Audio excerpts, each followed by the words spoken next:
But anyways, I had speech therapy at that time with this speech therapist named Mr. Glomsky. And a friend of mine who was also on the spectrum, well, I'm not going to say his name on here without permission, and I didn't ask permission, so I'm not going to say my friend's name and all that. Although the same friend is also, like, distantly related to me through, I've lost count of how many family lines, but anyways, I remember part of what was discussed, and it was some stuff that Mr. Glomsky had to say regarding autism, and my friend was saying, and then we won't have it anymore if we do this or that, and Mr. Glomsky was like,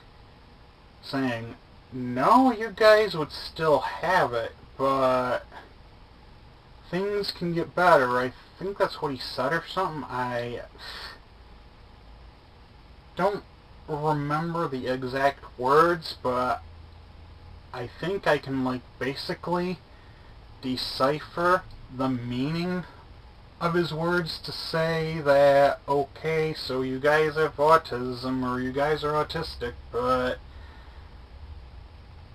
you guys have the ability to take control of it. But just because you're autistic, that doesn't mean that you have to let it control your life or run your life or anything like that, but you can take control of things. And I certainly have made my effort to do that. I mean, has it been an easy thing to do? Well, no, there's been some difficulties and all that. I mean,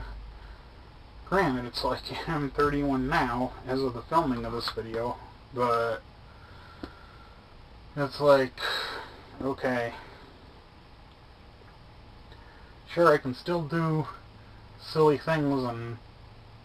be a little bit hyper at times and all that stuff, but I've also learned that there are moments when I have to, like, control it and contain myself too and all that. Like, when I volunteered at Vacation Bible School, sure, there were moments when the kids were being silly that, well, it kinda wasn't so easy to not have just a little bit of silliness in, but at the same time it's like I had to try to contain myself, because it's like I wanted, you know, to set a good example and all that, and you know, in trying to act as a mature adult and all that and stuff. And even though, of course, I laughed at some of the funny stuff, like when a couple of kids, like, chose to make animal noises, and the one that did that, I suspect she may have had ADHD, but, and that of course stands for Attention Deficit Hyperactive Disorder, but you know what, though, I didn't ask, and I guess I kinda maybe didn't really want to just ask anyways, because it's like, you know, I try to show some respect in a way and stuff. It's like, on the one hand, I may want to know if somebody that I suspect has this or that disability really does or not, but then, you know,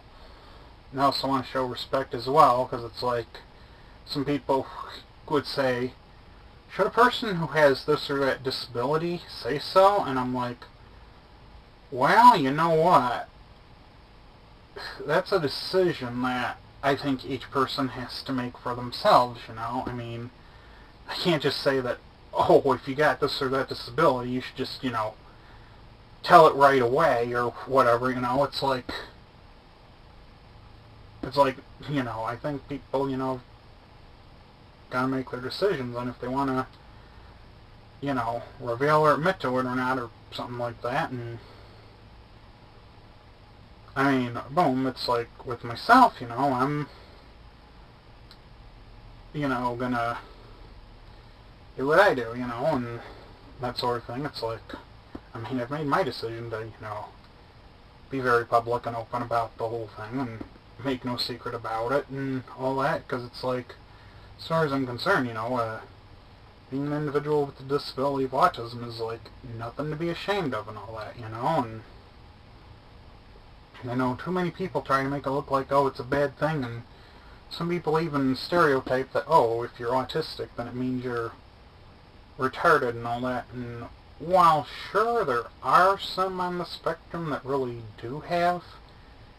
MR, which has oftentimes been said to be, you know, the correct word for mental retardation or something like that, I can guarantee you, though, that I'm definitely not in the MR criteria at all. It's like, there's this thing about, you know, the IQ levels that give the determination of, you know, whether or not a person really does fit the classification of MR or not. But there are some people classified as MR that are at least trainable anyways, and some of those persons have actually been classified as TMI for the disabled labeling, which stands for trainable mentally impaired and all that, which indicated the person does have MR, but they were at least trainable and all that. But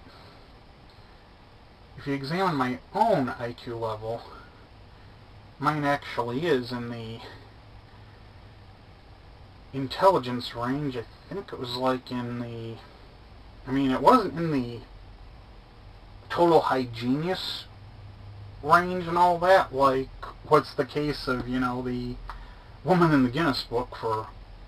highest IQ in the world, but I think, like, wound up in the superior intelligence range and all that, and it's like, boom, hey, if my IQ level is in that range, then how the heck can anybody, you know, have the galls to, you know, say that because I'm an individual with autism, that means I'm the R word or whatever and all that, and it's like, boom, I'm not, you know, speaking of my IQ level to say that, oh, I'm going to let this go to my head and all that and stuff, because, I mean, having the kind of high IQ I do have doesn't necessarily make me better than anybody else or anything like that, because, I mean, there's some people with lower IQs than myself that probably have, you know, accomplished more than myself, you know, and all that, and not that that's, you know, that big of a deal anyways if somebody's accomplished more than me. I mean, sure, I've accomplished a lot. I mean, I've ran for local offices, I've done music gigs, I've appeared on compilation CDs, and with the music gigs, I've been on the same bill as 3 national acts, and I've gotten to meet all sorts of bands and stuff, gone to all sorts of concerts, and yeah, I've met members of so many different bands, and I could go on about that, and met all sorts of elected officials too, and all that, and I could go on about that too, but still, it's like, boom, you know, I'm me and all that and stuff, and like to mention, you know, I have to say, you know, that I thank God I am alive and all that and stuff, and I say if it wasn't for my faith in God, you know, I probably wouldn't be talking on this video right now. I'd probably be lying dead in a gutter, or God only knows what would have happened to me if I didn't have faith in Him, you know, and all that, and it's like, you know, and for anybody on the autism spectrum that is watching this, I have a message for you, and that message is that, you know, if you're feeling down or feeling bad about things, or you feel like giving up and all that, or you feel like you can't do nothing and all that, I'm like, don't give up hope, you know, because if I can achieve the stuff that I've achieved and pull off the stuff that I've pulled off, then God only knows what you can pull off too, you know? Anyways, thank you for watching, and God bless.